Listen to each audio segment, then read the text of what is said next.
Muy buenas, bienvenidos a otro vídeo más, otra entrevista. En este caso ha venido con nosotros Jan.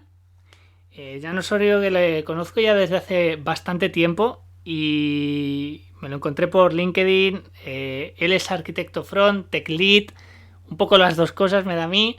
Ya os lo irá contando y el objetivo de esta entrevista es que os cuente de primera mano qué es el arquitecto front, qué hace un tech lead, todo lo que pueda aportaros a vosotros, y hablaremos de muchos temas porque tengo muchas preguntas.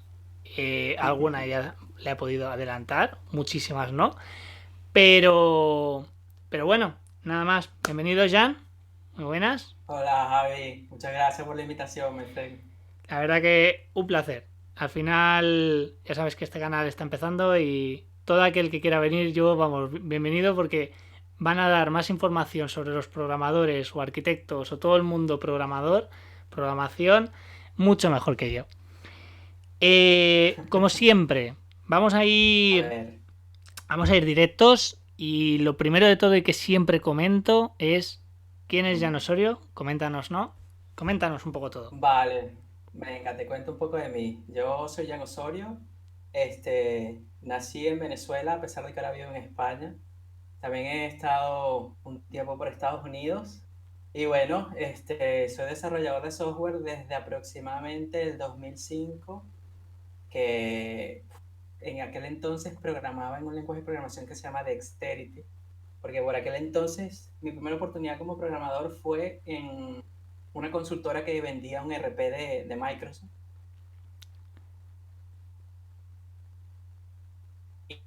Y casualmente tenía cosas. Bueno, ya he ido escalando hasta que he llegado hasta ahora a ser arquitecto y lead y cualquier cosa que te pueda programar en front. Genial. Pero bueno, no sé, cuéntame, ¿qué quieres Especialista saber? en... Di un poco las tecnologías que trabajas. Vale, ahora mismo soy especialista en JavaScript, ¿ok? Sí es verdad que ahora, tuve un tiempo trabajando con Ruby, con PHP, pero ahora estoy netamente enfocado en JavaScript. A nivel personal trabajo también con Node.js, pero la gente que me paga el salario, pues a ellos le trabajo solamente en la parte de front. Y la parte de JavaScript, más concretamente, es decir, los frameworks de JavaScript que más conoces, React, Redux, bueno, todo. Vale, sí, bueno, usualmente suelo trabajar con React Redux, aunque Redux últimamente lo he dejado un poco de lado por todo el tema del contexto. Y también he trabajado con Angular, he estado en un par de proyectos con Angular 9. Y bueno, y he tocado un montón de conceptos como microfrontend y todo eso, pero a eso te lo iré contando poco a poco. Sí. Eh, ¿Tienes más, o sea, en la parte de... ¿Tienes más experiencia en la parte de React o en la parte de Angular? En la parte de React. En la parte de React. Vale. Sí, piensa que yo empecé en React cuando todavía era la versión esa 0.14, que de repente Facebook dijo, no, no, no, no, esto no es 0.14 nada, ahora viene la 15. Saltamos de la 0.14 a la 0.15. Sí, sí, yo soy de la vieja escuela. Bueno, bueno, pero la verdad que React es, como siempre digo, una de las que más futuro tiene, y o al menos presente, porque es de lo que más se demanda de la parte front, sin ninguna duda, sin ninguna duda. Es verdad, Eh, pero cuesta conseguir recursos, te lo digo con toda la sinceridad. Te lo digo yo desde mi parte, que cuesta conseguirlos, la verdad. Pero hay que decir que yo algunos sí que he llegado a meter. La verdad que de alguna manera u otra, a ver, hay, porque cada vez hay más oferta y cada vez también hay más demanda. Pero por ahora siempre se pueden llegar a conseguir gente que esté buscando empleo de React. Pero bueno, pues yo lo que primero quería entrar es, yo creo que hay un punto importante, ¿no? Y es eh, ir un poco paso a paso con cómo se trabaja en España, cómo trabaja Venezuela o Latinoamérica y cómo trabaja Estados Unidos. Entonces, tus primeras oportunidades entiendo que habrán sido en Venezuela. Eh, yo ahí lo que te quiero preguntar es, primero de todo, ¿qué diferencias ves entre cómo trabaja Venezuela o Latinoamérica, si lo conoces, y Uh -huh. cómo se trabaja en España? Vale, yo te hablo desde mi experiencia personal, ¿no? Y también tomando en cuenta que yo tengo muchos años que ya no vivo en Venezuela y seguramente las ¿Cierto? cosas han cambiado un montón, ¿no? Pero fíjate que yo por lo menos mis primeros años como programador, todo era muy, muy en plan desastre, pues, o sea, no se trabajaba con metodologías ágiles. También la particularidad que yo tenía que trabajar con este lenguaje que no conocía ni Dios.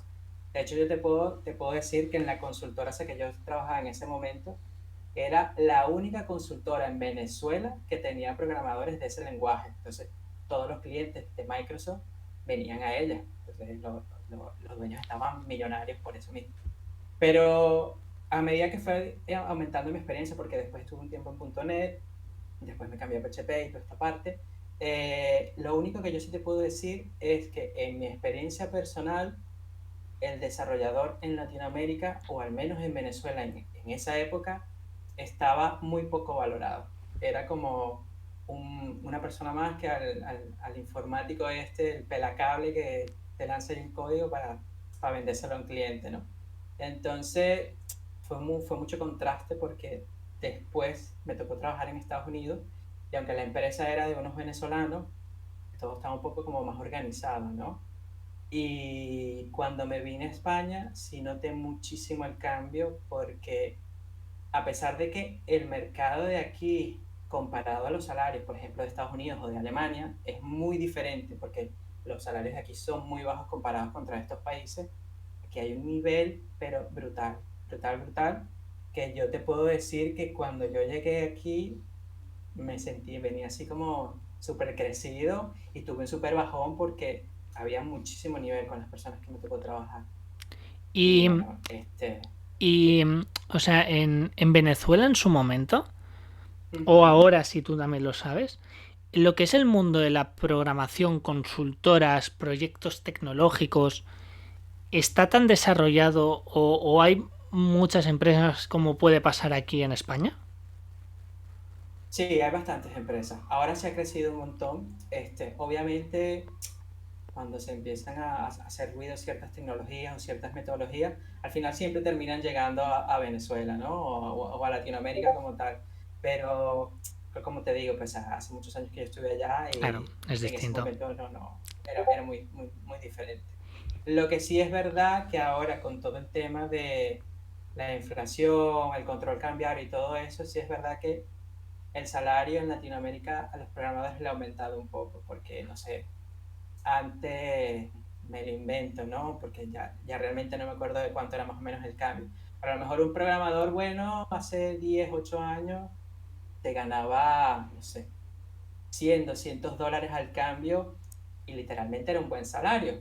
Pero ahora con todo este tema de que si tenemos problemas de inflación, que si control cambiario, que si esto, que lo otro, a lo mejor un desarrollador senior está por sobre los mil dólares, 1000 euros y literalmente es millonario, aunque no pueda comprar mucha cosa. Pero han cambiado muchas cosas, han cambiado muchas Está cosas claro. y por los pocos colegas que yo tengo allá, el nivel ha subido bastante. De hecho, conozco a muchas personas que han conseguido que empresas españolas se los traigan sacándole el visado porque realmente tienen buenos conocimientos, o sea, hay nivel y hay calidad. Luego también hablaremos de esto, tema visado, permiso Vale, de trabajo y demás. Eh, Pasamos a Estados Unidos. Has dicho que hay vale. diferencia. Eh, a nivel laboral, ¿qué diferencias habían? ¿Son mejores en Estados Unidos que en España? A nivel salarial, has dicho que hay diferencias. ¿Cuánta Sí. diferencia estamos hablando? ¿Doble, triple, por cuatro? No sé, aproximadamente. Bueno, no sé. Pues yo creo que aproximadamente, yo creo que estaría quizás por el doble. ¿Vale? O sea, a lo mejor, no sé. También es que el nivel de vida ya es completamente distinto, ¿no? Por Totalmente. lo menos yo viví en Florida y Florida era caro. O sea, piensa que yo compartía piso con un colega del colegio y, no sé, quizás un piso de 2 habitaciones nos costaba, creo que era $2500, 2800, que era un montón de pasta. Y no sé, yo creo que en ese momento yo estaría sobre los $40.000. Sí, Te estoy hablando de ¿Teniendo hace cuántos años de 20 años. experiencia, perdona? Yo en ese momento tenía aproximadamente, pues no sé, unos 6 7 años de experiencia tenía más o menos yo en ese Bueno, momento. Y estaba como junior, porque ahí era cuando yo estaba empezando a meterme en el mundo de frontend, ah, porque claro. piensa que, sí, porque piensa que yo venía de este RP de Microsoft y era la única experiencia que yo tenía. Entonces llegó un momento que dije, mira, estoy harto de este RP, sabe, todo el mundo haciendo cosas súper chulas en web y yo no sé hacer nada de esto, o sea, yo quiero aprender. Fue cuando tuve la oportunidad y casualmente la oportunidad me la dieron de, mira, puedes trabajar de donde quieras, nosotros tenemos oficinas en Estados Unidos que este viene y eso fue lo que hice, pues. Me fui y estuve trabajando un tiempo allá.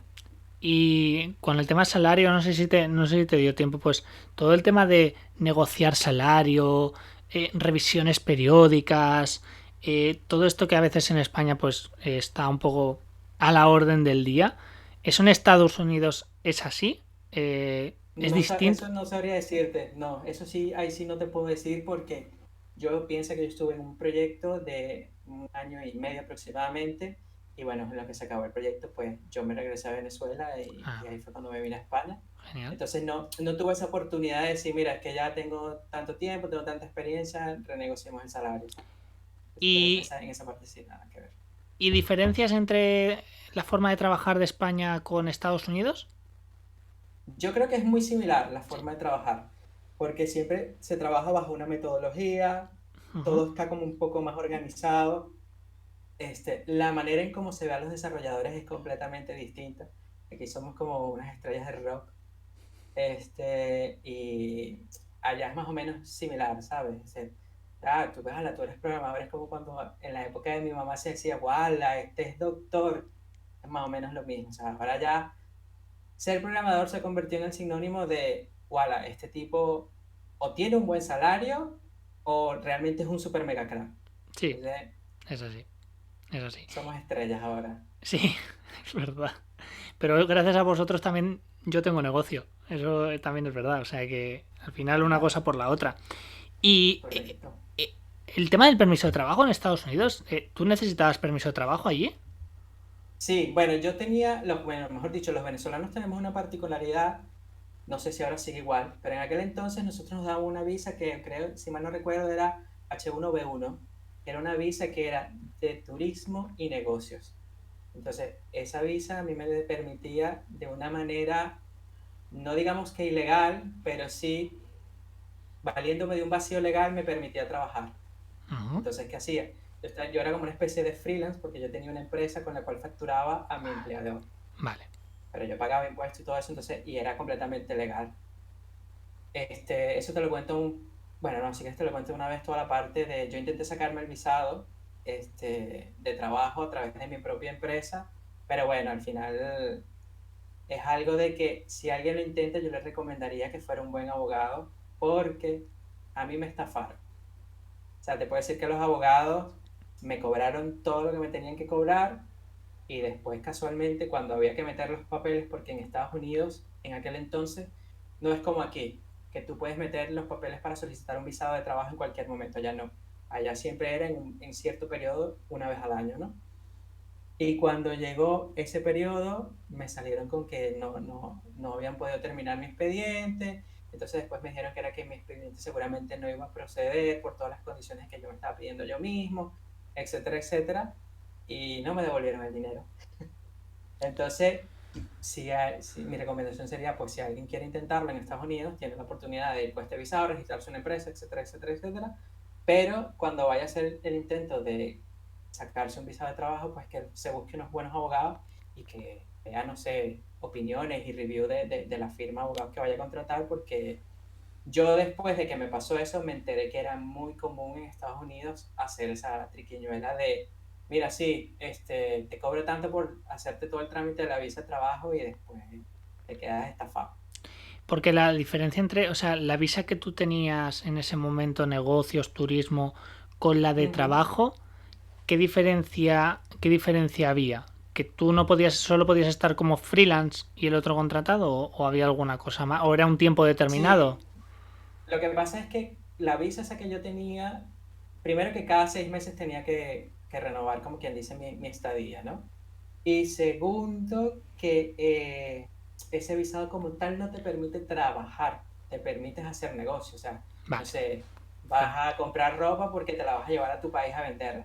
claro. Pero como había como un vacío legal ahí, pues tú realmente podías registrarte una empresa y estar allá y vivir y todo. Y trabajar, pagabas impuestos porque obviamente las empresas pagan impuestos, pero realmente no te permite vivir más de 6 meses. Tendrías que estar pidiendo, que era lo que yo hice, estar pidiendo como una extensión de estadía. Claro. ¿Y tú en Estados Unidos estuviste cuánto tiempo? Aproximadamente casi un año y medio. Año y medio. Y entonces luego vuelves a Venezuela Correcto. y luego directamente te vas a España. Me vine a España, pero España fue diferente, porque España, yo no conocía España, de hecho yo no conocía Barcelona, que es donde vivo actualmente, y vine a la boda de una amiga y me gustó. Me gustó y estuve buscando cómo podría venirme sin tener que repetir toda la historia de Estados Unidos y tratar de estar, como quien dice, un poco más tranquilo en el tema legal. Y bueno, España tiene una particularidad que no sé si es muy común en Europa, pero en España tú puedes venir a estudiar y dependiendo de dónde vayas a estudiar, la institución puede o no que tenga un convenio de trabajo. Y si lo tienes, puedes trabajar tranquilamente a media jornada. Eso es. Ese es el Entonces, ¿qué punto. pasa? Yo lo que hice fue que me conseguí un sitio donde puedo hacer un máster de desarrollo web y marketing online. En realidad no me ayudó mucho porque eran cosas de programación que ya yo había visto, pero me ayudó con el tema del visado. Entonces, nada, me fui por esa opción y una vez que estaba aquí, bueno, ¿qué pasa? Me fui por esa opción y estando en Venezuela, estaba suscrito en un foro de LinkedIn de Ruby on Rails, porque ya me Ujú. había metido a programar en Ruby on Rails. Y hubo un señor de una startup que se llamaba BlaBlue, que era una startup de estas Sí. de videollamadas con otras, entre escuelas del Reino Unido y escuelas de España para practicar inglés. Estaba buscando un programador y casualmente yo le escribí, yo vi que había publicado la oferta y le escribí, oye, mira, llego a España en enero y bueno, creo que cumplo con el perfil de lo que estás buscando. Y el chico me dijo que bueno, que sí, que podríamos hablar. Pero bueno, tuvimos una conversación, una videollamada, y le encajé perfectamente. Yo no me lo creía hasta que estuviera aquí, que firmara el contrato y todo eso, pero bueno, afortunadamente fue así. O sea, cuando yo llegué aquí, yo llegué un domingo, el lunes me reuní con él y el martes ya estaba en las oficinas, Y o sea, el salario, tú, o sea, tú en ese caso tú estás trabajando media jornada, ¿no?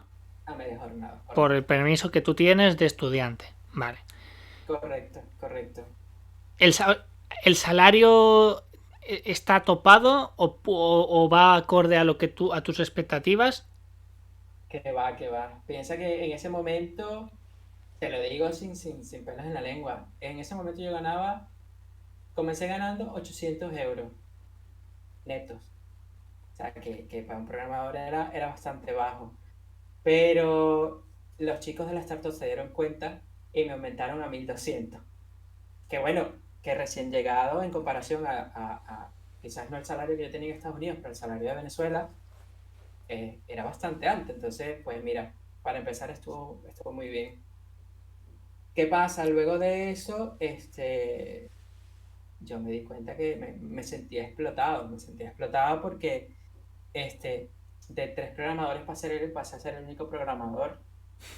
Y luego de eso, nada, empecé a buscar trabajo y me fui a una empresa de marketing digital. Y los chicos le moló mucho mi perfil, pero ellos no se llevaron, no decidieron contratarme por el convenio. O sea, te estoy hablando que fue una transición de 6 meses de un curro a otro, ¿no? O sea, llegué a España, comencé un trabajo y a los 6 meses me fui a la otra empresa. Pero esta empresa no le cuadraba mucho lo del permiso de trabajar siendo estudiantes y ellos me sacaron visa de trabajo. Vale. Que fue, yo dije, guau, ¿cuánto se irá a tardar esto? Porque yo tenía la experiencia en Estados Unidos que se tardaba un montón. Pues resulta ser que aquí en España no. Aquí en España es súper rápido. Aquí en España, básicamente la empresa entrega unos papeles Y te puedo decir que en menos de un mes nos dieron respuesta de aprobado. Ahora te voy a explicar Este, yo, ahora te voy a explicar yo vale, cómo ha ido evolucionando desde ese momento. vale, Porque hay alguna vale. experiencia. Perdona, ¿eh? ¿De qué año estamos hablando? ¿2015? Estamos hablando de 2014. 2014. Vale.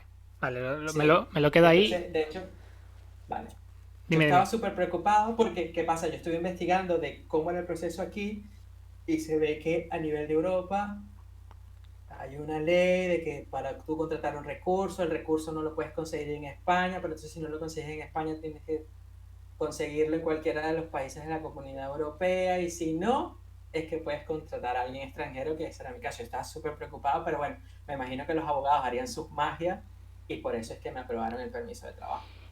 Y antes de que se me olvide, que antes que se me había quedado una duda, cuando tú me has dicho lo de los 800 o los 1.200 euros, era Ujú. por la media jornada, ¿verdad? Correcto. Vale, que se me había quedado ahí. Vale. Y luego, tu permiso de trabajo entiendo que Ujú. cuando te lo sacaste serías como alto cualificación o algo así, ¿no? Correcto, Mm, correcto, Vale. correcto. Y entonces, tú con esa alta cualificación, eh, ¿tú ya puedes trabajar en cualquier empresa o solo en esa No, empresa? no solo en esa empresa. El permiso de trabajo queda, como quien dice, casado a la empresa que en realidad te solicita.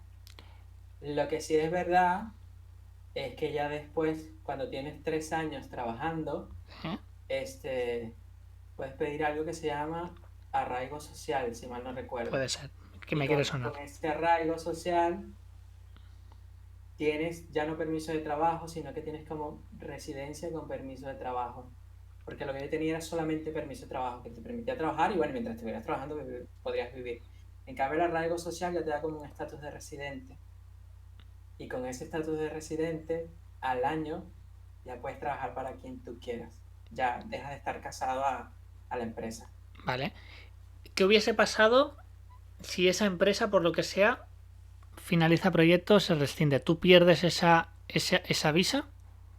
Usualmente el visado te lo dan por todo el año que estás trabajando, ¿sí? Y tienes hasta que se acabe el año para conseguirte otro trabajo y que te hagan el cambio del visado.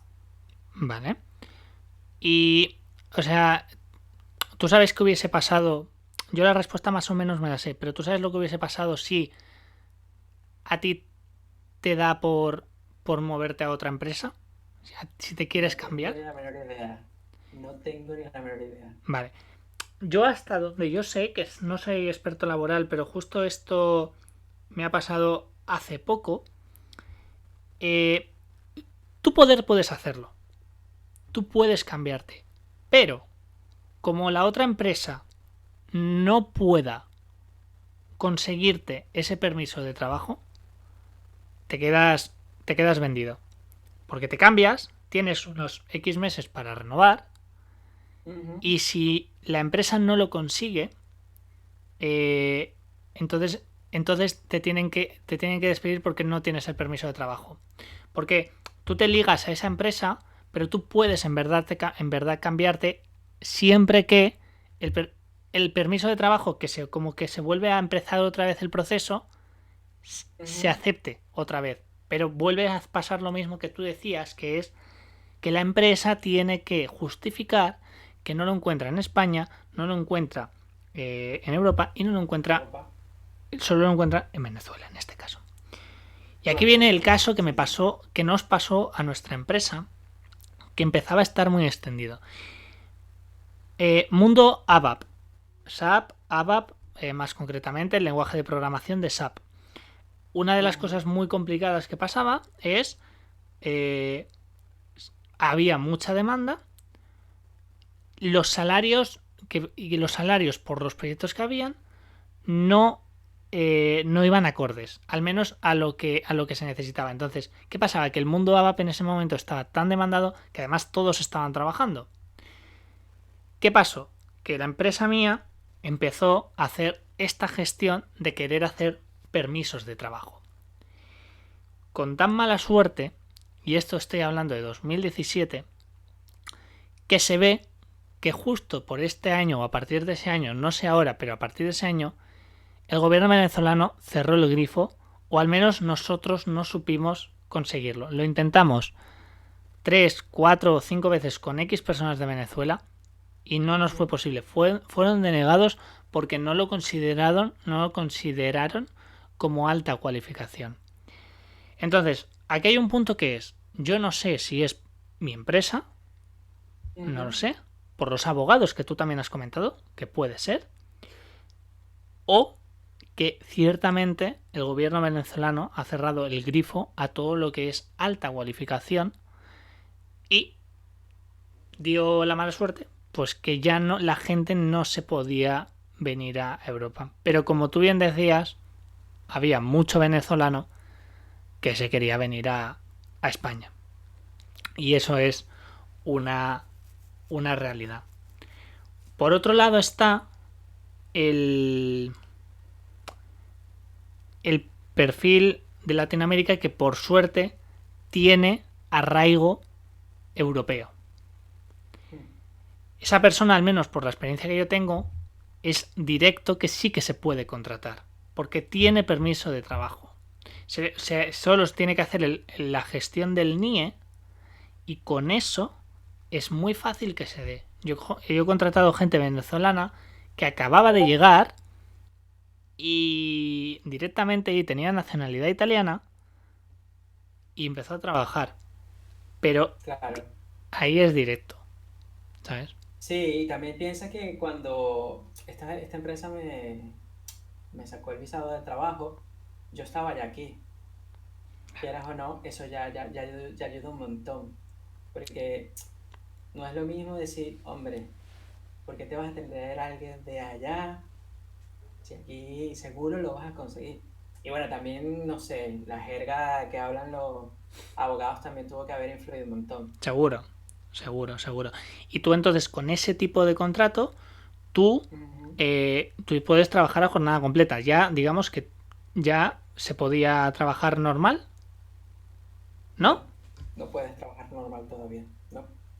Hasta que no, realmente, hasta que no seas residente como tal, no puedes trabajar. Siempre puedes, los permisos, depende del permiso de trabajo, perdón. En el caso, como yo en ese momento, a pesar de que me estaban sacando permiso de trabajo, yo no perdía mi condición de estudiante, porque yo estaba estudiando. Ah, Entonces, yo no podía trabajar a jornada completa. Lo que vale. pasa que, bueno, después yo estuve en esta empresa aproximadamente como un año y pico. Y no sé, ya te estoy hablando que ya habían pasado como 2 años de yo estar en España. Yo conocí a mi actual esposa, recién llegaba a España. Y como a los 2 años de estar de novios decidimos casarnos y bueno, ya ahí me dieron residencia por familiar comunitario y pues ya ahí no me hacía falta nada. Entonces ahí cambió bastante la situación. Sin embargo, en el estatus que yo tenía, que era estudiante con permiso de trabajo, eh, te dicen que solo puedes trabajar eh, o un mes al año a jornada completa o todo el año a media jornada. Ya, claro. Pero Pero si entonces, no por te quieres ejemplo, quedar, nadie te va a decir que no. claro. Pero la diferencia entonces es entre un permiso de estudiante que tú estabas trabajando, Ujú. pero media jornada, y un permiso de trabajo, pero siendo estudiante, ¿cuál es? Que cuando eres estudiante puedes trabajar porque eres estudiante, porque en la institución donde tú estás tiene un convenio para que puedas Vale, que es por el trabajar, convenio. tú Vale, trabajas vale, por vale. el convenio. Vale, En cambio, la otra tienes un permiso de trabajo ya entiendo. siendo estudiante. Ya entiendo. Y está el otro, que es un permiso de trabajo normal, que era por lo menos como lo que ustedes intentaron sacar, que era residencia con permiso de trabajo, pero no estás estudiando. Si yo hubiera dejado de estudiar por X o Y razón, hubiera perdido todo, hubiera perdido mi condición de Claro, estudiante claro, y hubiera perdido, por ende, el claro. permiso de trabajo. Como conclusión, entonces, para conseguir el permiso de trabajo, cásate con una española o español, ¿no? Esa es la... Al final... Sí, podrías decirlo así. No, pero bueno, y si no, pues lo de esperar ese tiempo y bueno, pero al final es ese sacrificio que bueno, que a la larga pues sale a cuenta, sale a cuenta. Eh, vale, o sea, tienes permiso de trabajo. eh, Luego ya entras en la consultora, ¿no? Entiendo que ya entras con... No, no. Luego de eso me fui a una empresa que se encarga de todo lo que es el estudio de usabilidad. Es una empresa muy famosa, se llama UserZoom. Ujú, Y bueno, nada, estuve allí. Ahí fue mi segunda experiencia como programador frontend con React. vale, De hecho, en ese momento me contrataron fue por eso, porque tenía ya bastante experiencia trabajando con React, con Redux. Y allí estuve, no sé, poco tiempo, estuve como un año y medio y después hice la transición a la consultora. vale. Ahí estuviste X tiempo y luego ahora estás Ujú. en la empresa en la que estás ahora como arquitecto frontend tech lead, ¿no? Correcto, correcto, Y en la correcto. consultora también hacías ya labores de arquitecto y tech lead. En la consultora me contrataron como arquitecto y estuve oficialmente, mi último año estuve como tech lead. Vale. Eh, para ti, y ahora entrando ya un poco más a nivel técnico, eh, Ujú. ¿qué diferencia hay entre un arquitecto y un tech lead? Porque a veces yo los veo similares, pero bueno, dime tú qué diferencia les ves entre un arquitecto frontend y un tech lead. Bueno, la principal diferencia es que siendo arquitecto no necesariamente tienes que llevar un equipo. O ¿Vale? sea, puede ser de que tú estés en un proyecto, involucrado en ciertos proyectos, donde tú tomes decisiones de cómo se tienen que hacer las cosas. Tú entregas eso en papel, en una prueba de concepto o incluso en un código inicial del proyecto y ya está, te vas a otro proyecto. En cambio, la figura del tech lead no. La figura del tech lead puede o no que esté involucrada en la parte de arquitectura, definiendo cómo se van a hacer las cosas, pero aparte de eso, su función principal es estar y ayudar al equipo a lograr que se consiga cierto objetivo. Entonces, ¿qué pasa? Es posible que tengas el rol mixto, ¿ok? Yo por lo menos cuando estuve en un cliente de banca, bueno, en la consultora estuve en varios proyectos de banca, pero uno de los proyectos que estuve, solamente estuve en un comité de arquitectos del banco y de la consultora y estábamos tomando varias decisiones para una nueva arquitectura que se quería implementar.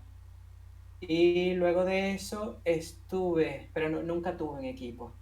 Y luego de eso estuve en otro banco y en ese banco no participé en la parte de arquitectura, pero llevaba el equipo. Y fue bastante complicado porque, no sé, este, no es lo mismo llevar personal que estar tú solo, porque si tú estás solo, pues mira, esto está malo, lo borras y lo vuelves a hacer. Pero cuando llevas un equipo es, a ver, o sea, vas a tener o al junior, o vas a tener al senior, o vas a tener al junior que quiere ser senior, o vas a tener al super senior que nunca le cuadra lo que tú le dices, a pesar de que eres el lead que se supone que estás allí, porque en teoría tienes un poco más de experiencia, que eso no quiere decir que tengas el conocimiento, ¿no? Porque piensa que al final un arquitecto o un tech lead no está ahí al día a día picando código, o sea, uno está en su mundo de fantasía de pruebas de conceptos o de, mira, yo creo que esto se puede hacer con esta estructura, esta arquitectura, usando todas las herramientas. A lo mejor en el día a día te das cuenta que no es así y eso lo ve o lo sufre es el programador, el desarrollador junior, el desarrollador senior y pues puede pasar de todo como lead. ¿Tú qué perfil eres?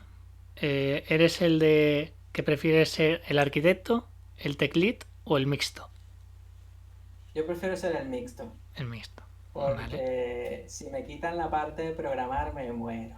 Eres de los que les llaman todoterrenos. Que esto les gusta Sí, mucho. Eso es lo que más le gusta a las empresas, porque es el que hace todo, entonces ya va bien siempre. claro. Pero bueno. Tal cual. Pues más o menos lo has ido adelantando, pero ¿puedes decir qué hace un arquitecto frontend? ¿Cómo es su día a día? Vale, bueno, mira, más que todo dependerá del tipo de proyecto que tengas, ¿no? O ¿Vale? sea, Usualmente la participación, o por lo menos en donde yo he estado, han sido proyectos siempre desde cero.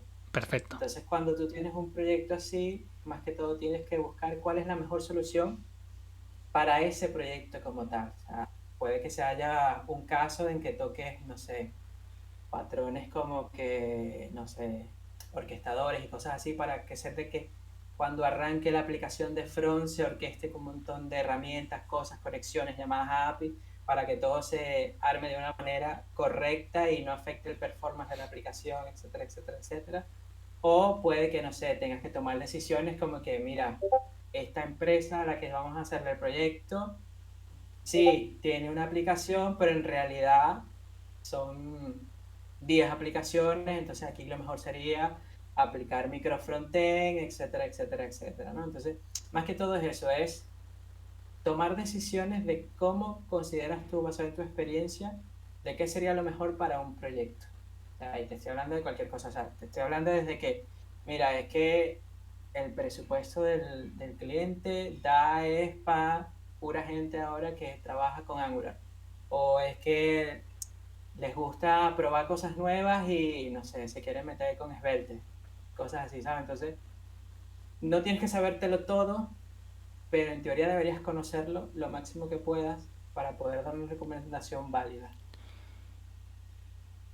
Yo, como me imagino el día a día de un arquitecto, al final me da la Ujú. sensación que es muchas reuniones y mucho dibujo para al Mu- menos entender la Muchas arquitectura. reuniones, muchos dibujos, mucho estudiar y poco código, pero lo hay.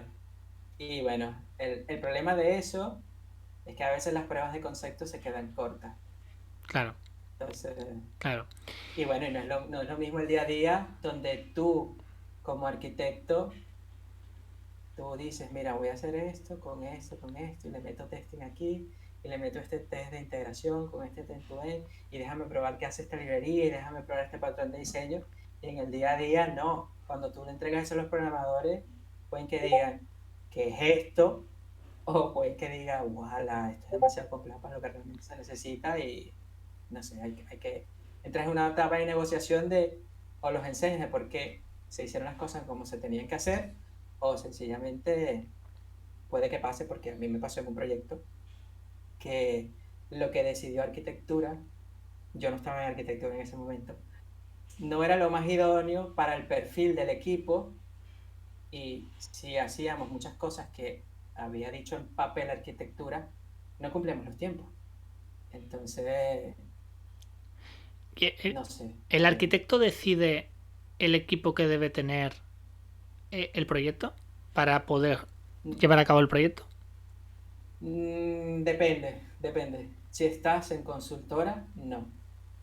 Claro, Porque obviamente depende de la consultora del proyecto, pues la consultora necesita ganar dinero y si puede intentar sacar el proyecto con juniors, obviamente no todas las consultoras, sí, sí, pero sí. si la consultora puede intentar sacar el proyecto con juniors, lo va a intentar. Y a lo mejor la arquitectura, por ejemplo, no sé, un proyecto de micro frontend donde tienes que orquestar un montón de cosas, eso no te lo va a hacer un junior.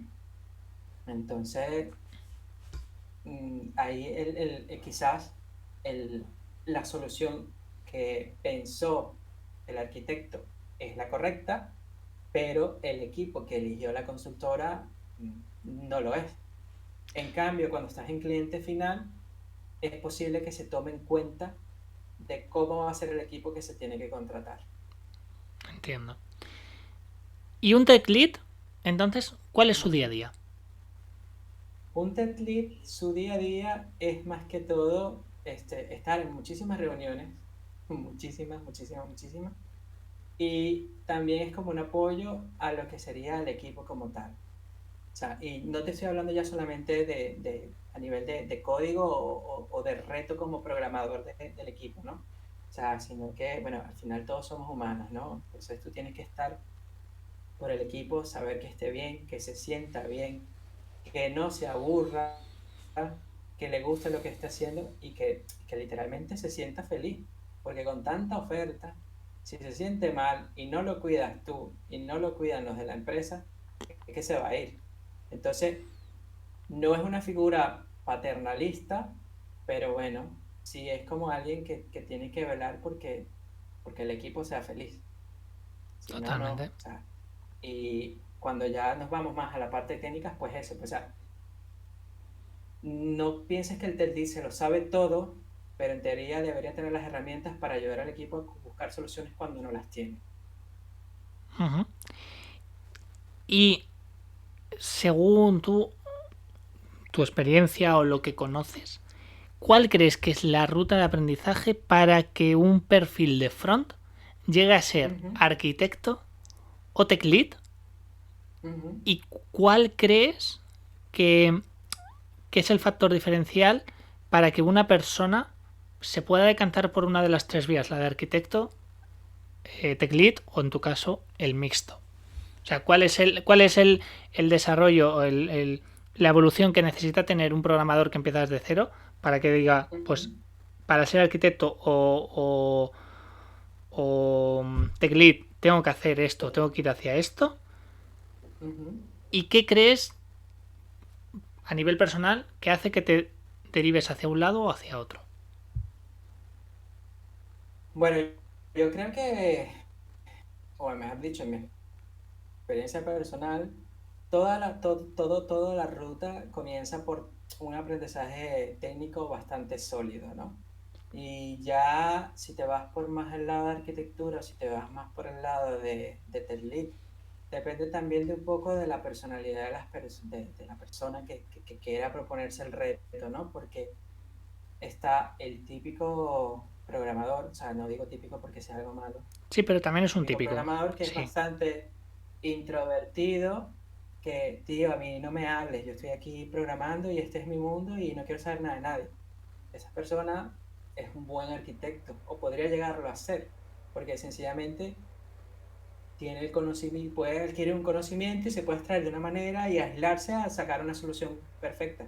Sin embargo, obviamente se necesitan otros skills porque al final hablas con mucha gente. O sea, es muy raro que una decisión de arquitectura la tome una sola persona. Puede pasar, pero bueno, entonces, si eres muy introvertido, puede que lo tuyo sea la parte de arquitectura. Si eres una persona que le gusta todo lo que es este tacto humano, todo este cariño de velar por el equipo, de hacer piña y todo esto, parte de Ted Lead va muy bien, ¿no?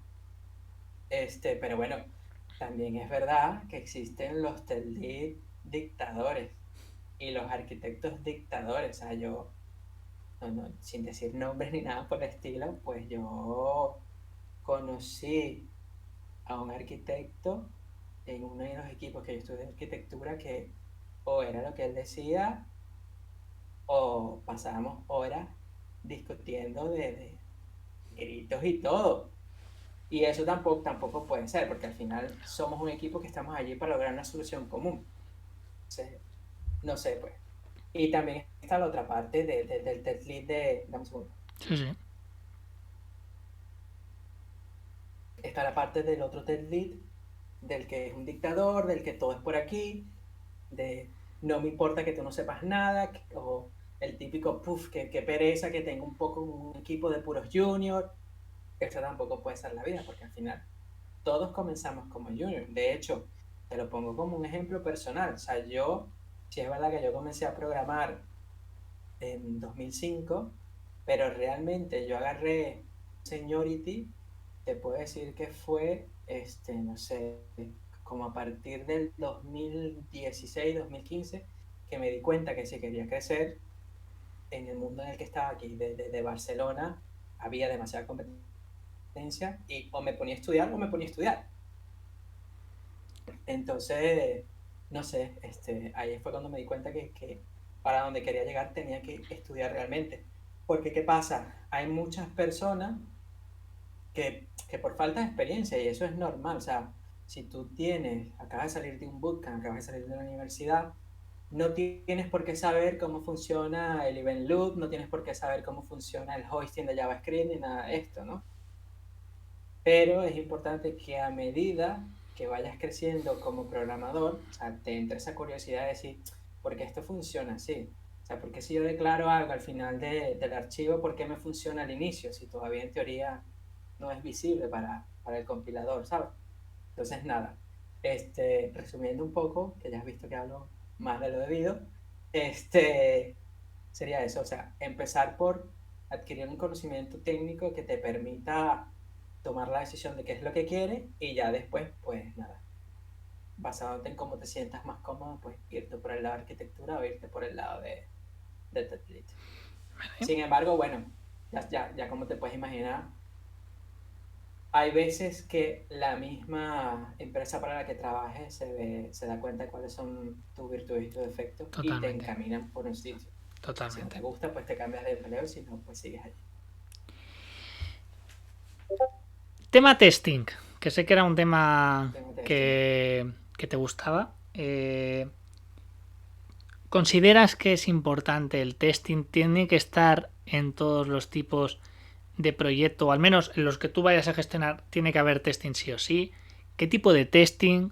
¿Qué herramientas?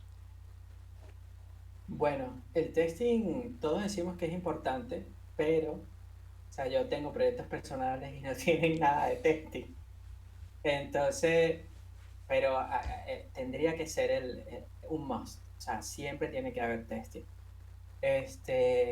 Hay gente que dice que tendrías que tener una cobertura del 100%, y hay gente que dice que mínimo un 70, un 80. O sea, yo en los proyectos que estoy, o sea, a nivel laboral, obviamente, trato que siempre haya un 80, pero no siempre se puede. O sea, por ejemplo, fíjate que yo en la empresa donde estoy ahora, yo llegué y el proyecto ya estaba bastante pesado. Entonces, yo ahora voy a tener 3 meses y hace como 2 sprints fue que empecé a meter toda la parte de testing, en este caso con Jest y con Cypress, para lo que es la parte de test unitario y test end-to-end. Pero sí, está ya todo configurado, hay poquitos tests, pero es que es lo que te digo, pues, o sea, dependerá mucho del proyecto. Todos queremos hacer test porque todos queremos hacer las cosas bien, pero hay veces que no se puede. O sea, yo por ejemplo en el proyecto del banco que te dije, eh, que nadie en el equipo sabía hacer test y íbamos a contrarreloj. Entonces, ¿qué pasó? Que al final hubo que hacer un mínimo de test porque estabas entregando una aplicación de un banco. Y a nivel de test, Ujú. sé que está bueno el funcional, el unitario, el de rendimiento, los test automáticos. Eh, para ti, más tendrían que ser todos los tipos de test. Hay algunos más importantes que otros. No sé. A ver, el unitario tendría que estar sí o sí, porque ese es el que te va a permitir, como quien dice, verificar que lo que estás haciendo realmente debería funcionar. Sin embargo, para mí el test de integración, el end-to-end, Integración. también es bastante importante porque es realmente donde tú ves que cuando le hacen clic a algo pasa cierta cosa o no pasa, o si está en determinada resolución se ve como se tendría que ver o no. Uh-huh. Pero, no sé, es como te digo, pues, o sea, depende también Dependerá. del tiempo, del presupuesto, de lo que se necesite. Y nada, o sea, a veces también puede que cometamos el error como dice por allí, irnos por el happy path. Si yo testeo que cuando le dé clip se abra el pop-up. Ah, pero no he testeado que cuando le den con el tabulador y le den a enter funcione igual. Entonces, son cosas que no te vas dando cuenta hasta que viene un usuario y te dice, oye, mira que he hecho esto y esto no funciona. Y ahí te dice, Porque por lo que he entendido, hay proyectos ujú. que no hay gente especializada en testing, los QA ni nada por el estilo. Puede ser que no haya. Sí, puede ser que no haya, es que pienso que es un tema de presupuesto. A lo mejor si tú estás en una startup, no te puedes meter en tu primera fase 10 programadores, 2 QA, 5 frontend, no Claro, sé, escalar, dos ¿no? más de infraestructura, sí. Entonces, prioriza. De todos modos, en teoría, todos los programadores somos QA y todos tendríamos que estar en la capacidad de hacer nuestros propios test, pero ese es otro problema, que uno como programador no está viciado. O sea, el código lo has hecho tú. Claro, Tú inconscientemente ya sabes qué tienes que tocar para que funcione. Claro, Y de repente, a lo mejor te lo testea tu compañero que no trabaja en esa funcionalidad, te consigue 20 errores que tú no te has dado cuenta. O sea, y es normal, es un proceso normal que te pase todo. totalmente. ¿Has hablado del micro frontend? Ujú. ¿Qué es micro frontend? Vale, micro frontend es un concepto relativamente nuevo que, que funciona exactamente como funcionan los microservicios. Tú, a nivel de backend, o bueno, o de aplicaciones en general, tú puedes tener lo que se llama un monolito, que es una sola aplicación donde está todo. O sea, tienes todo lo que son conexiones a base de datos, tienes todo lo que si roles, que si usuarios, que si un CRUD de X cosa, de otro CRUD de X cosa, etcétera, ¿no? ¿Y qué haces? Cuando tú agarras y picas eso de microservicios, lo que haces es que te vas creando pequeñitos backend que cada quien se va cargando de una funcionalidad. Entonces, ¿qué han hecho? En el lado del front, ahora existe también ese concepto, pero se llama micro frontend.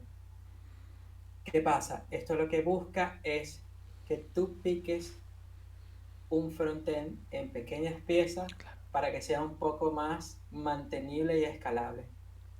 ¿Qué pasa? Usualmente cometemos el error de agarrar toda una aplicación y decir que eso es un micro frontend, pero realmente no lo es. O sea, imagínate que un micro frontend tienes una tienda de estas online y a lo mejor el carrito de compras es un micro frontend, el carrusel que te muestra los destacados es otro micro frontend, todo lo que es la vista de un producto como tal es otro micro frontend, pero al usuario final eso es transparente porque él lo ve como una sola aplicación, ¿no? ¿Qué ventajas te da esto? Pues mira, este, nunca, yo creo que esto nunca va a pasar, pero puedes tener diferentes equipos trabajando en cada uno de estos micro frontend y la ventaja que te puede dar es que como al final es JavaScript lo que se genera, pueden estar desarrolladas en diferentes frameworks. O sea, muchos de los típicos, si alguien llega a buscar información de micro frontend, verán que muchos de los ejemplos son combinando pequeñas secciones de micro frontend en Angular con micro frontend hechos en React, con micro frontend hechos en Vue y interconectándolos entre todos y todos interactúan como si fuera una sola aplicación. Obviamente es más mantenible si tienes presupuesto. Obviamente eh, te da muchas ventajas a nivel de cómo trabajar tú como empresa, pero tiene un costo que le da muchísima complejidad. Porque obviamente al tener todo separado, está separado, aunque se vea junto, está separado. Entonces, cuando necesitas pasar data, cuando necesitas que una información pase de un sitio a otro, eh, tiene su qué, o sea, no es tan fácil como parece. Y lo mismo caso de microservicios, los microservicios son, que parezcan fáciles, son complejos, pues lo mismo pasa en microservicios. Y entonces, porque yo a veces se me escapa esto un poco, el backend, o sea, se nota la diferencia o parece ser que hay mucha diferencia entre aquella persona que no ha trabajado con microservicios y aquella que sí. Y entiendo que al final Ujú. en el front va a pasar lo mismo. ¿Qué, Sí. qué diferencia hay en la forma de trabajar o por qué una persona no se adaptaría, eh, no lo sabe hacer al momento una arquitectura microfrontend o trabajar con microfrontend? Es por entender por qué una persona que ahora mismo está haciendo desarrollo front, si ahora le dicen Ujú. ponte a hacer microfrontend y explicándolo un poco, ¿por qué eso no es directo? Qué es lo que le diferencia? Bueno, piensa que al final tienes como por encima otra capa de abstracción que no es a la que tú estás acostumbrada a trabajar. Pues hay mucha gente está acostumbrada a generar una aplicación y trabajarlo todo junto. O sea, Ya, a pesar de que seas un equipo grande, sí, tiramos todos de Git y cada quien trabaja una parte y después hacemos un merge y ya está. En cambio, cuando trabajas con microfrontend, no, o sea, tienes algo que es como una especie de carcasa que dependiendo de donde esté el usuario, se encarga de una manera u otra de cargar ciertos frontend o no, descargarlos, desmontarlos. Tienes dependencia de cómo pasas una data de un sitio a otro, que cuando tú trabajas en un frontend normal es totalmente transparente, pues. Y ahora a esto se le ha sumado algo que ha sacado la gente de Webpack que se llama Module Federation, que es como quien dice lo que han creado para que sea un poco más transparente, porque en realidad sería como que tú a nivel de configuración de Webpack le dices, mira, cuando la gente vaya a tu URL, tú tienes que consumirte este micro frontend que está hospedado en este sitio o en estos archivos, lo que sea, ¿no? Ujú. Entonces, en teoría le da un poco más fácil, pero no deja de ser complejo a lo que estamos acostumbrados a trabajar en el día a día. ¿Tú crees que es el futuro, el micro frontend? Sí, sí, tal cual, tal Y cual. Yo dime. creo que más que todo ahora veremos. Javi, creo que te has quedado congelado. Ahora, no, ahora el que te has quedado eres Ah, tú, pero yo creo que ah, hemos vuelto. Hemos vuelto. vale, vale, vale, vale. Eh, no, que me decías que es el futuro y qué me decías ahí. Yo creo que el futuro, por lo menos en la parte de front, yo creo que hay una combinación de lo que son micro frontends con la parte de lo que son custom elements, que llaman web components como tal.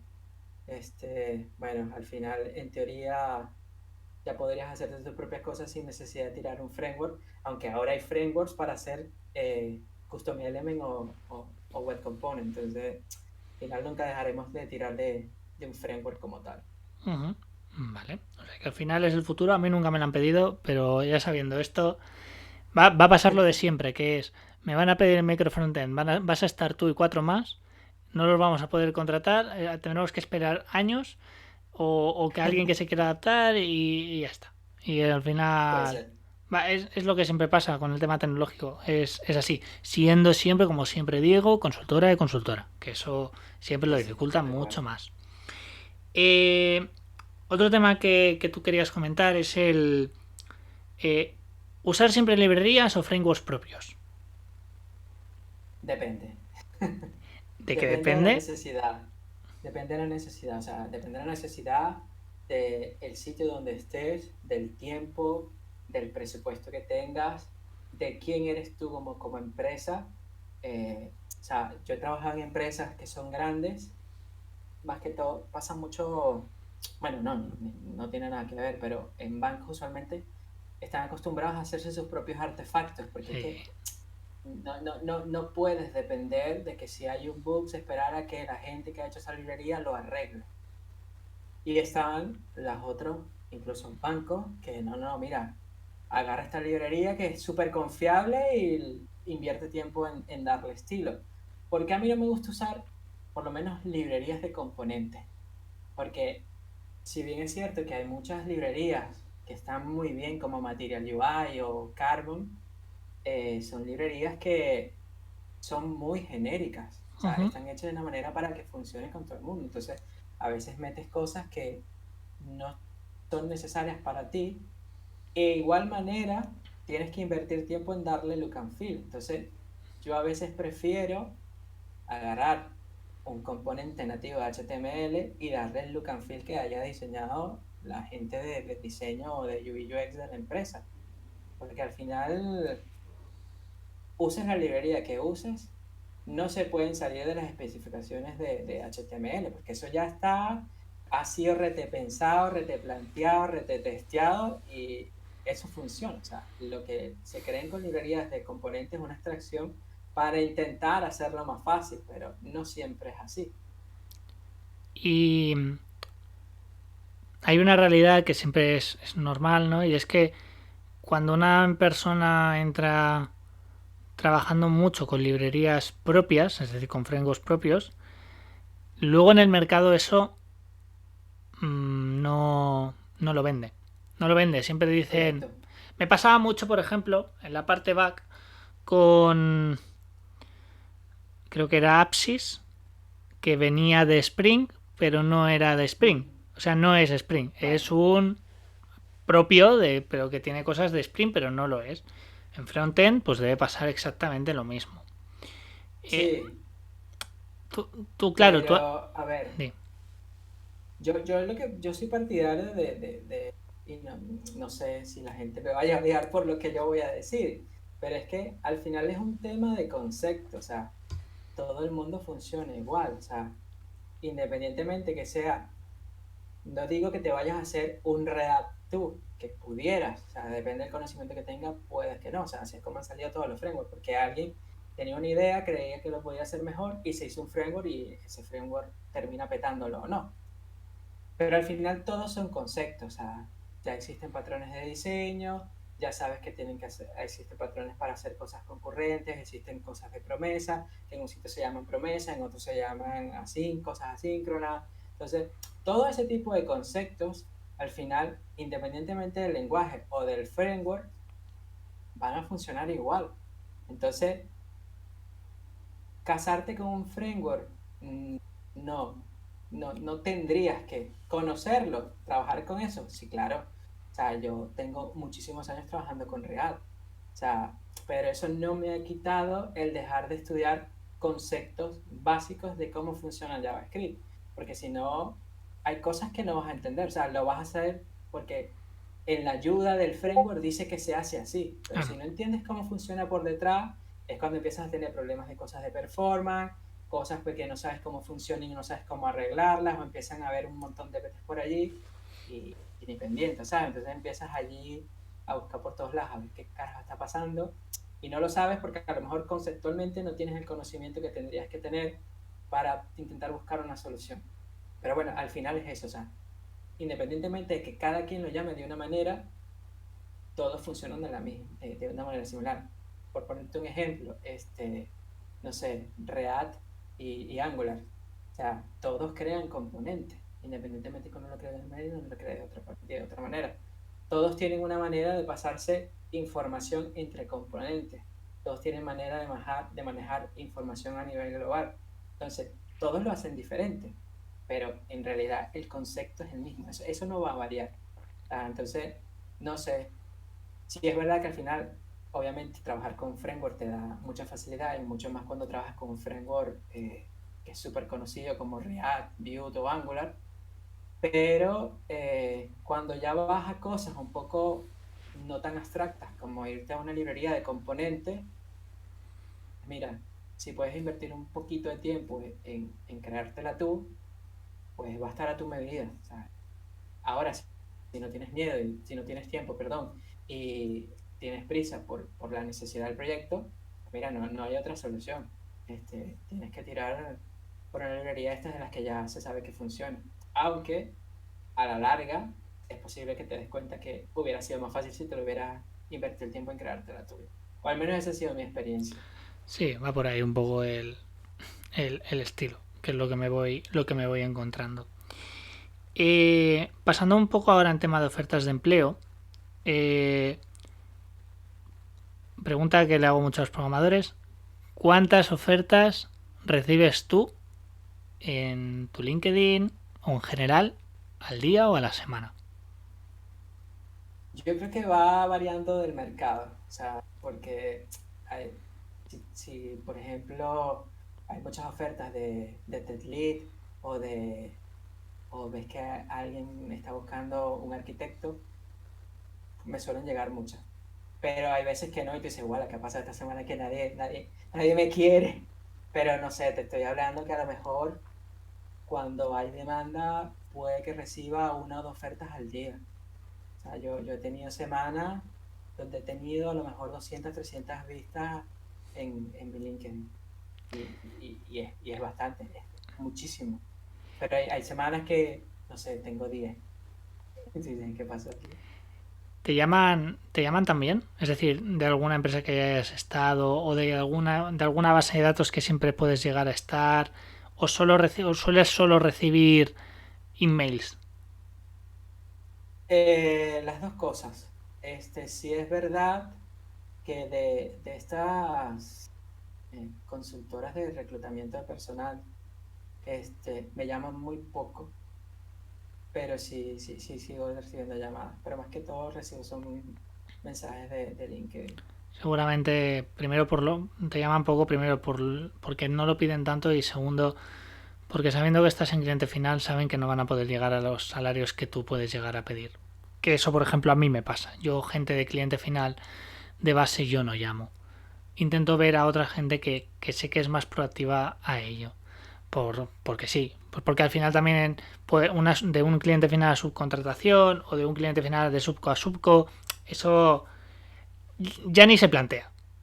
O sea, no se plantea a no ser que una situación personal o algo que haya podido pasar, entonces ahí sí que te lo planteas, pero de base es lo que puede normalmente pasar. Eh, tema de entrevistas de trabajo. Ujú. Eh, al arquitecto frontend, más o menos, ¿qué tipo de preguntas les suele hacer a nivel a nivel técnico? No sé si preguntar o a nivel incluso ya yo ya te diría ya casi en la entrevista con la persona técnica, no tanto con el reclutador porque él hará un poco un screening de tu experiencia profesional, pero lo que es Sí. el perfil técnico, ¿qué puede preguntar o qué preguntas podría hacer a un arquitecto o para considerar si es válido o no un rol de arquitecto?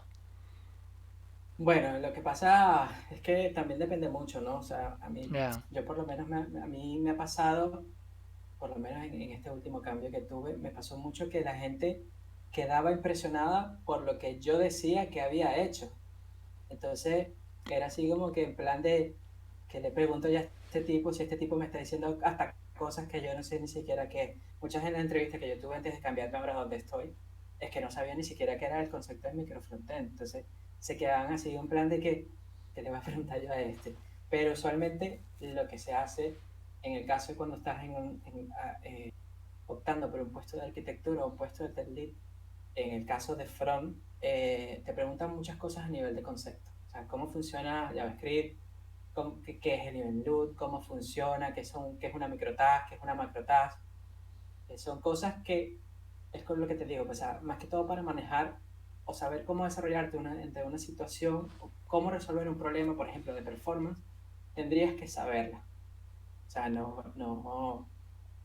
si no, pues mira, no pasa nada si no lo sabes, porque ¿qué pasa? Hay muchas veces que te hacen una entrevista y te preguntan algo y te dicen el nombre súper técnico de cómo está en la especificación y tú te quedas así como que, ¿ah? Y después cuando te lo explican dices, sí, esto que ya lo hice la semana pasada. Entonces, nada, pero sí, usualmente es muchas cosas a nivel ya de concepto de cómo funciona JavaScript, cómo funciona React en el caso de las entrevistas que he hecho de React y poca cosa más, o sea, no, fuera de eso, creo que muy pocas cosas. te hacen prueba Sí, hace técnica, poco, no te sí, supongo sí, usualmente hacen prueba técnica porque, picando código también. eh, O sea, picar sí, código, sí. sí, sí, Ah, vale. Ujú. sí, porque piensa que al final, sí es verdad que uno es muy teórico y uno vive mucho de las pruebas de Pero concepto ya. como arquitecto, pero igualmente quieren ver, ¿sabes? Porque a lo mejor tú a nivel teórico te lo sabes todo, pero a lo práctico lanzas ahí un spaghetti code y ¿qué es esto, loco? Entonces, nada, o sea, sí suelen hacer preguntas técnicas y en mi última experiencia fue un poco, no fue desagradable, pero fue un poco incómodo porque el señor que me entrevistó era el CEO de la empresa y me empezó a hacer, ¿sabes? Las típicas preguntas esas de qué haces, las típicas preguntas en las entrevistas de Google. Y o sea, me dice, oye, te voy a hacer unas preguntas. Sí, a ver, cuéntame. ¿Me puedes decir cuántas bolas de golf caben en un autobús escolar? Y yo le dije, ¿qué? Me dice, sí, sí, haces pregunta de Google, ¿no? Sí. Me dice, sí, sí, la conoce. Y yo le dije, sí, pero no te sé la respuesta. Ah, es que era para hacer un front enredado, ¿sabes? Sí, yo soy ingeniero. O sea, quizás yo debería saber la respuesta o saber cómo calcularla, pero que yo en Venezuela nunca fui un bus escolar. No sé cuál es el tamaño real de un bus escolar. Y en mi vida he jugado golf. O sea, realmente no sé cuánto mide realmente una pelota. Entonces, que tú me digas, ¿cuántas pelotas caben?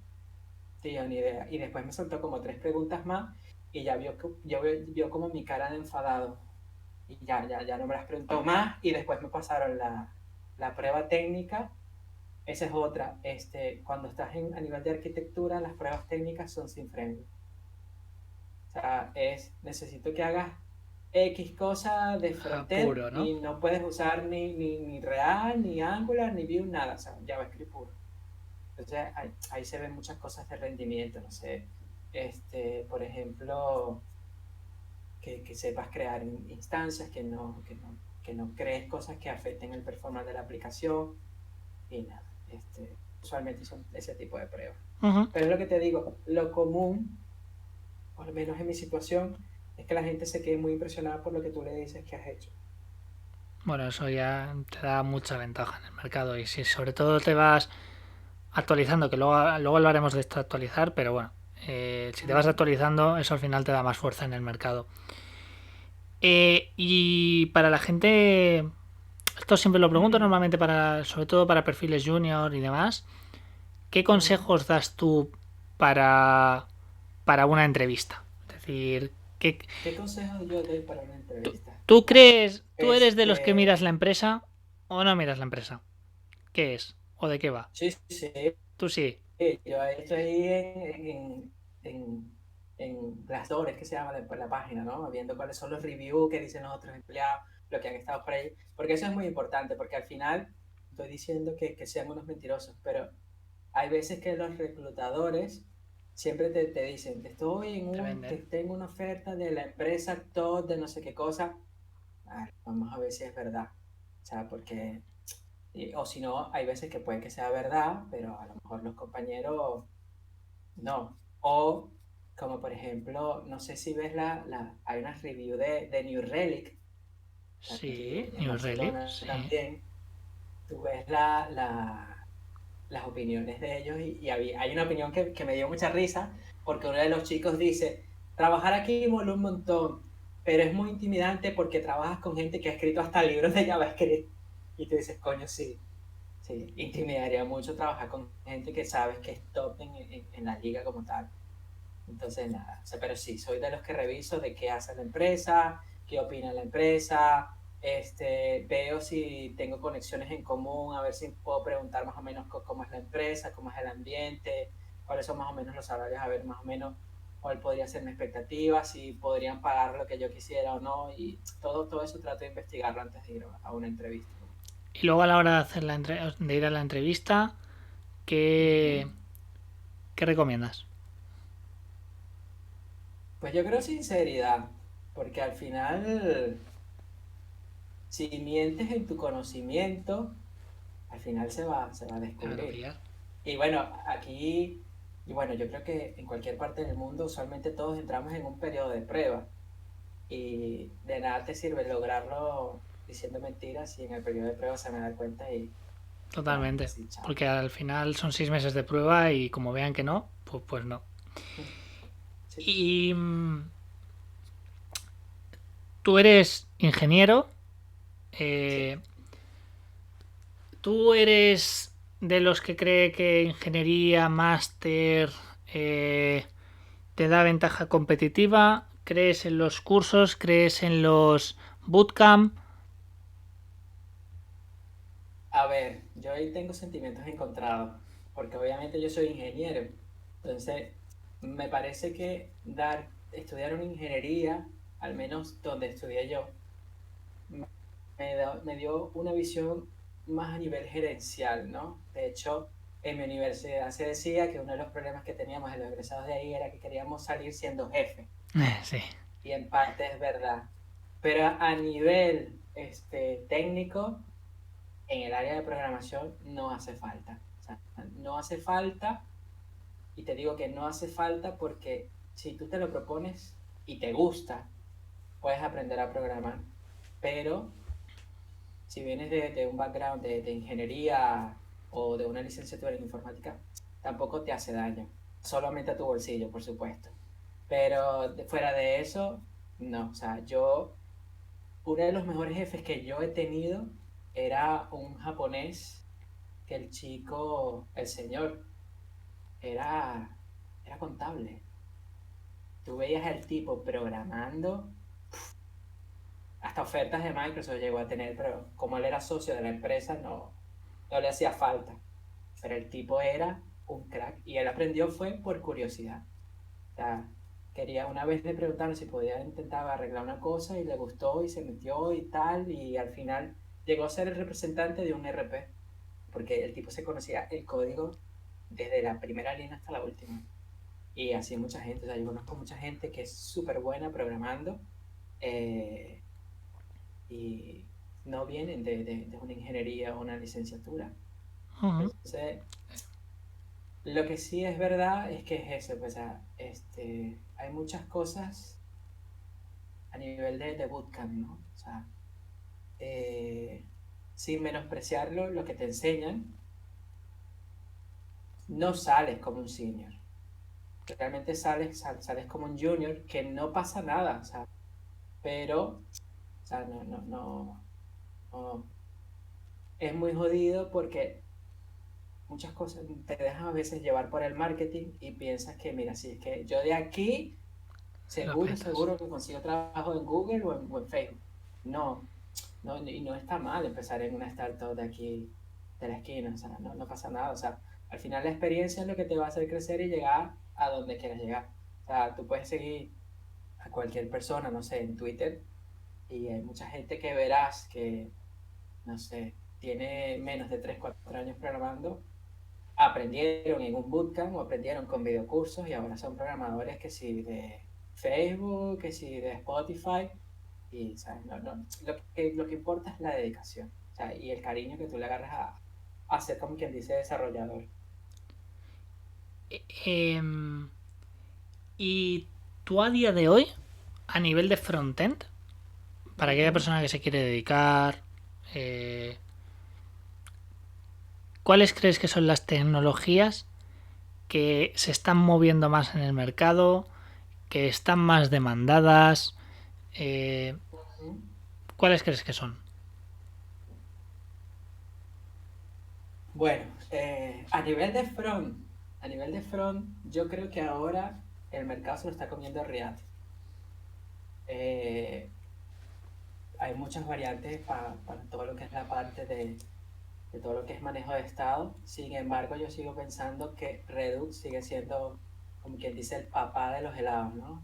Frase muy venezolana, pero es el rey. Sí es verdad que ahora se ha visto un poco opacado porque depende, la mayoría de las aplicaciones no necesitan de Redux, sino que con el contexto de React ya tienen más que suficiente. Pero bueno, sigo pensando que React se está comiendo el mercado. De hecho, en las últimas, no sé, 2 o 3 encuestas de esto del State of Yes, Angular cada vez va peor. Y Angular no es malo, pero es que, como me dijeron una vez unos chicos en un proyecto que estuve de Angular, es que Angular tiene su Angular Way. O lo haces como dice Angular, o todo el mundo dice que has hecho todo aquí, aunque funcione y sea JavaScript puro. Entonces, no sé. Al final, yo creo que Angular tiene una complejidad que no mola. O al menos a mí no me gustó, ¿no? Y a nivel de JavaScript, si te quieres ir por el lado de backend, eh, si bien es cierto que Node.js es bastante potente, es bastante tricky y complicado para hacer las cosas. Entonces, tienes por encima que meterte más con un Express o con un Next.js, que te lo pone mucho más fácil todavía.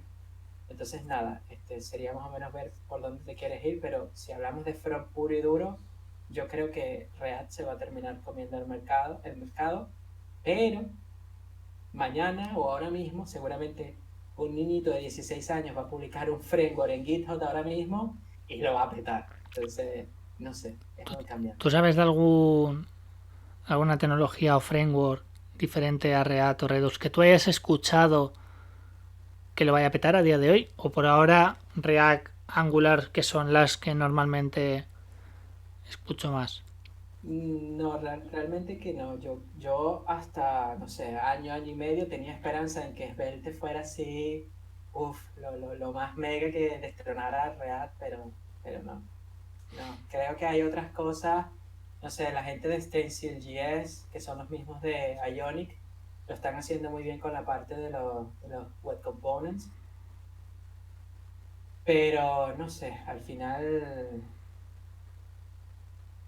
es otro framework que tiene otra manera de ver las cosas, pero está muy bien, me parece que está muy bien hecho y que es bastante práctico, porque al igual que la gente de Vue ha optado por el desarrollo de la parte HTML, usar el JSX, ¿verdad? Que es lo mismo con lo que se hace el HTML de React.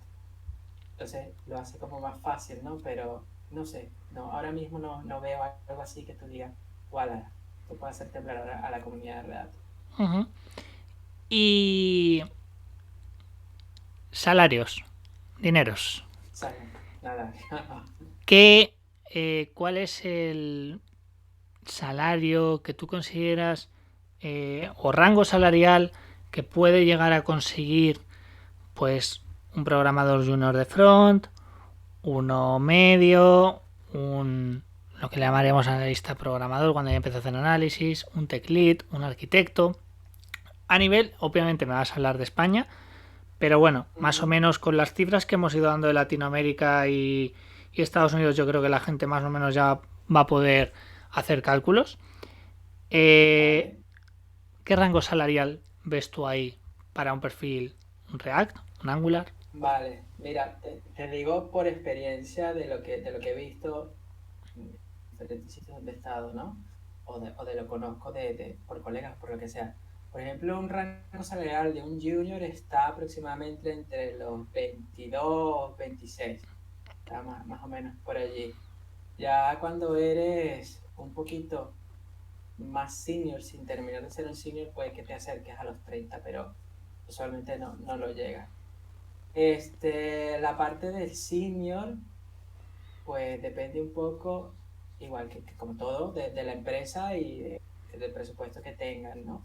Pero usualmente un senior te puede estar, si es un senior muy que acaba de hacer la transición de considerarlo de junior a senior, pues puede que esté sobre los 35 de ahí en adelante. Y un senior como tal, pues mira, entre los 40 a los 50.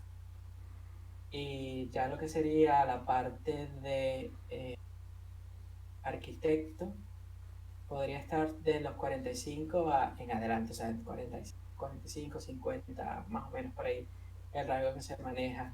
Y en la parte de lo que es la parte de tech lead, pues yo he visto ofertas desde 50 hasta 80.000 euros. Entonces, depende, usualmente yo no gano 80.000, ojalá, pero las ofertas que son de 80.000 usualmente son de empresas alemanas o empresas de Suiza. Claro. Pero cuando son empresas, no sé, que están aquí ubicadas como tal, suelen estar, un tech lead suele estar entre los 50, 60, 65, he visto. Pero más de eso, sí, aquí en España muy, muy, muy raro. O sea, si trabajas en España y tienes más de salario, usualmente son empresas de afuera que te dejan trabajar remoto o que te piden que te vayas, pero bueno, por este salario cualquiera. Incluso está más, ¿no? Confirmo al 100% los salarios que has dicho, qué es lo que me encuentro, qué es lo que muevo. Obviamente, tú lo has dicho, hay que diferenciar consultoría y cliente final. El cliente final siempre va a poder pagar más, pero los rangos van a ir por ahí. Con lo cual, Ujú. un perfil muy senior, topándolo un poco, serían los 65 maximísimo. Ya si vas mirando lo de Alemania, pues a unos 80, porque al final es, pero ya es algo distinto. Pero bueno, si fuera en España sería unos 65 como máximo. Pero bueno, dentro de lo que hay en el mercado, es yo de lo más alto que he visto. Te he de decir que yo de lo que conozco, creo que el arquitecto front eh, cobra más que un arquitecto back. Por que luego hay de todo, ¿eh? Pero en un si yo hago una batida de 10 llamadas, me da a mí que el arquitecto front Ujú. siempre va a estar, o la mayoría van a estar por encima que si yo llamo a 10 arquitectos back, por mi experiencia, porque un arquitecto back yo lo he escuchado por 40.000, tirando 40, 42, 43, y un arquitecto front ya se me va a los 50 por norma general. Eh, No sabría decirte, porque yo por lo menos los colegas que tengo que son del área de arquitectura de back, todos están sobre los 50, pero todos tienen todas las certificaciones más una. Todos están en el certificado Ya, que si en bueno, Microsoft Azure, que si en AWS, que si en la de Alibaba, que no me acuerdo cómo se llama, creo que es Alibaba Cloud. Entonces, todos cuando tienen ese montón de certificaciones, realmente tienen salarios altos. claro. Pero, a diferencia de back o front o lo que sea, usualmente la gente de back, no siempre, ¿no? Porque hay mucha gente que se dedica solamente a la parte de programación, pero he conocido mucha gente que está todavía pendiente de las certificaciones, porque es como que el mercado te lo exige. O sea, si tú vas a buscar una certificación de front, solamente existe una certificación de Node.js y creo que la sacaron el año pasado, pero prueba cuesta creo que son como 300 euros. Y como todavía el mercado no te la exige, Ya, es pues así, ¿para qué vas a gastar dinero en eso, sabes? totalmente. Y ya para acabar, Ujú. está...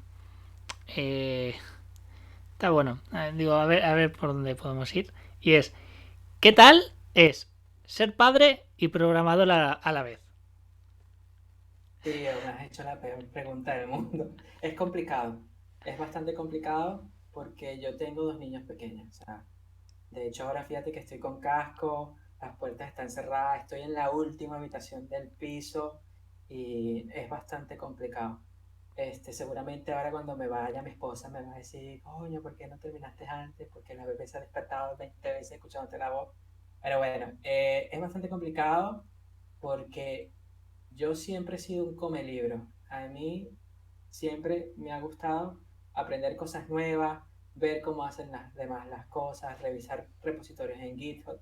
Me gusta mucho responder preguntas en Stack Overflow y quieras o no, yo ese tiempo lo hacía en la noche. Ahora no puedo, porque ahora cuando llega la noche, o sea, yo lo que quiero es ir a dormir, porque estoy súper cansado. O sea, por lo menos ahora mismo tenemos una bebé y tío, no duerme, no duerme, no duerme, no duerme y yo me desvelo un montón, o sea, yo escucho un alfiler y ya me despierto y ya hasta el día siguiente no puedo dormir.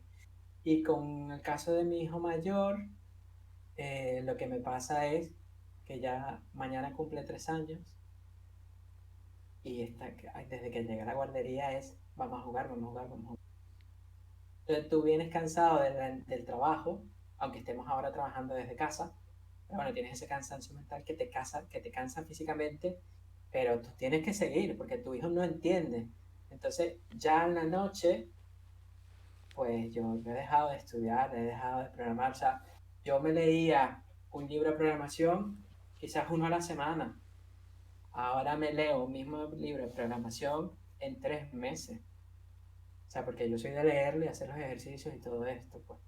Que no sé, tendré más de 2 años que no respondo ni una sola pregunta en Stack Overflow, por ejemplo. Proyectos personales, actualmente tengo dos, uno lo tengo abandonado, tengo tres, dos los tengo abandonados y uno le voy metiendo poco a poco porque al final es toda la plataforma de la empresa de mi esposa. Entonces, esa es la que más o menos me mantiene vivo porque al final es el negocio de mi esposa. No, no, ya, claro. Pero no, es complicado, es muy complicado. Pero bueno, no sé, yo también tengo colegas que tienen hijos y llevan su vida normal porque no sé, no sé. Yo soy muy apegado a mi hijo, no sé, quizás. Bueno. Y nada, un par más, simplemente.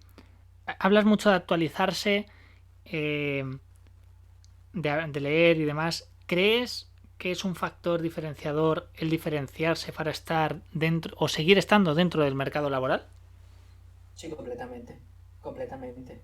O sea, esto es no tan grave como la medicina, porque no matamos a nadie si escribimos un código obsoleto, pero esto cambia muchísimo, o sea, cambia muchísimo, salen nuevas cosas, este, nunca hay tiempo de saberlo todo, jamás. Entonces, si tú no te mantienes estudiando, es lo que te digo, o sea, mañana el chico que sale del bootcamp tuvo un profesor que el tipo está todos los días estudiando cosas nuevas, enseñarlas en el bootcamp y sabrán cosas que yo no sé.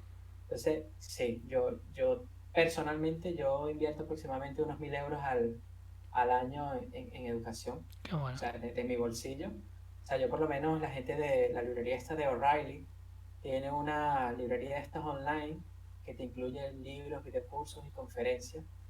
Este, y yo me la pago de mi salario, o sea, me cuesta como 700 € más los cursos que compre por fuera. Eh, pero es eso, porque al final, sí, existen otras alternativas como buscar cosas por internet, conseguirte blogs en Medium, abrírtelos con la ventana incógnito porque te dice que tienes que pagar y todo esto, ¿no?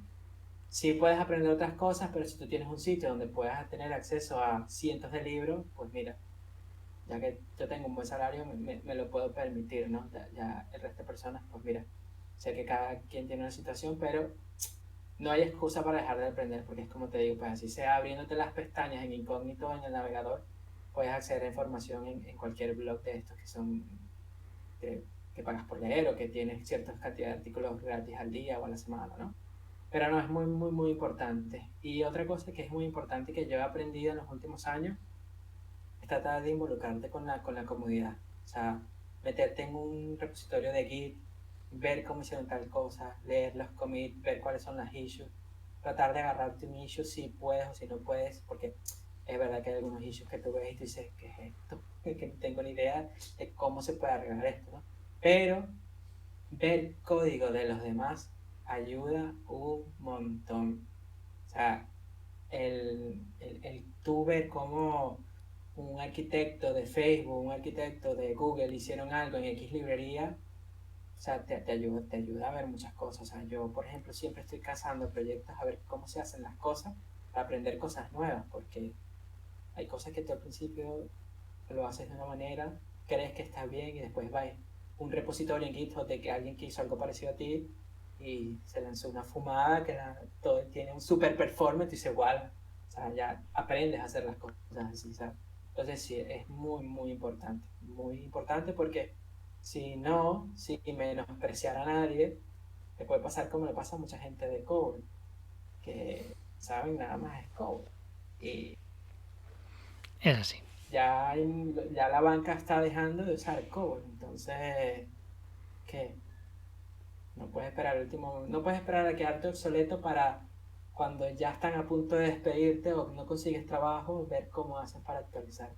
Además que ahora con el internet, con el mismo YouTube, ¿cuántos cursos no hay gratis en YouTube de framework, de programadores? O sea, aquí mismo tenemos a Miguel Ángel. O sea, Miguel Ángel es súper famoso y Miguel Ángel Medudef, sí. explica súper bien. Justo ahora Miguel Entonces, Ángel ha conseguido ser partner de Twitch. sí, Lo ha conseguido. lo vi.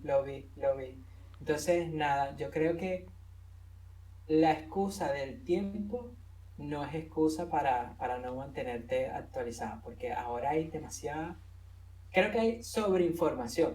O sea, hay tantas cosas que a lo mejor puede que te veas ofuscado y no sepas qué ponerte a estudiar, pero al final siempre uno consigue algo que te guste, aunque sea por curiosidad.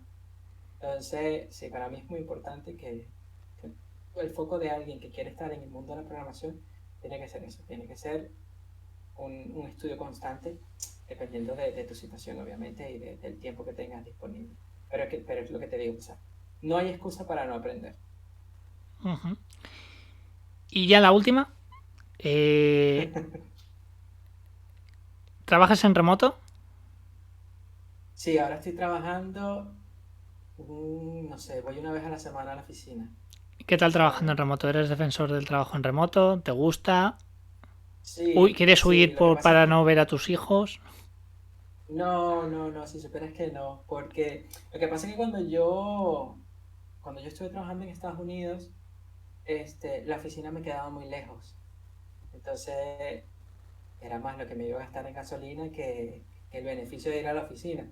Entonces solamente iba cuando tenía que ir a la oficina del cliente, pero cuando tenía que ir a la oficina de la empresa donde yo estaba, pues trabajaba desde casa. Entonces ya venía como quien dice acostumbrado. Después de eso, cuando comencé aquí, pues sí, hacía media jornada, entonces era como un medio trabajo remoto, ¿no? Pero no, yo soy fiel defensor. Lo malo es que, bueno, yo por lo menos he ganado un montón de kilos desde que estoy trabajando remoto, porque yo vivo en el centro de Barcelona, entonces independientemente de las veces que me he cambiado, siempre han estado cerca a 15, 20 minutos a pie. Entonces, he perdido eso. Pero no, yo realmente me siento bastante cómodo. Lo que pasa que sí, sí, sí me hace falta a veces estar, no sé, compartir con el equipo, la joda de los viernes cuando terminas la jornada laboral, de que todos se van tomando una birra, o el comer todos juntos y todo eso, eso se pierde. Pues entonces, a lo mejor, ahora mismo que yo estoy en un empleo nuevo, es como que un poco de eso que extraño. Pero Claro. bueno, no, o sea, me parece que está bien, espero que se quede. Y bueno, espero que cuando volvamos a una normalidad de tener que ir a la oficina, espero que no tengamos que ir tanto. Yo creo que el teletrabajo, ya lo he dicho muchas veces, creo que ha venido a quedarse. Y más, y Correcto. los programadores con más motivo porque a partir de hace ya un año es algo que vais a pedir obligatoriamente respecto a Sí, donde estáis. Y si os ponen que tal no, cual. que estáis teletrabajando y os hacen ir a oficina, va a ser uno de los motivos por los cuales ya empezaréis a mirar ofertas de empleo. Porque eso pasa. Hay gente que es defensora del modelo mixto, pero hay gente que es defensora que y ahora más, muchísimo más, del 100%. Bueno, yo creo que ha venido a quedarse y creo que es algo que las empresas poco a poco se están adaptando, que yo lo voy viendo. Hay empresas que aún no se están adaptando, pero se van a adaptar, porque si no, nunca va a entrar los perfiles que necesitan. Tal cual. Pero bueno, pues ya está. Ya te he quitado todo el tiempo del mundo. Ha sido una charla súper, súper, súper productiva. Espero que tú también hayas estado a gusto, Jan. Me Sí, alegro claro, por muchísimo supuesto. de volver a hablar contigo. Y nada más, seguimos hablando. Yo espero que a vosotros os haya gustado. Y aquí seguiremos trayendo contenido, trayendo información, ya sea por mí, con el curso de LinkedIn o el curso que me invente, como con entrevistas que siempre los programadores son los que mejor van a dar la información sobre todo el tema laboral. Así que nada, Tal cual. muchísimas gracias. Gracias a ti. Que vaya bien. Venga, Javi. Adiós. Chao, chao.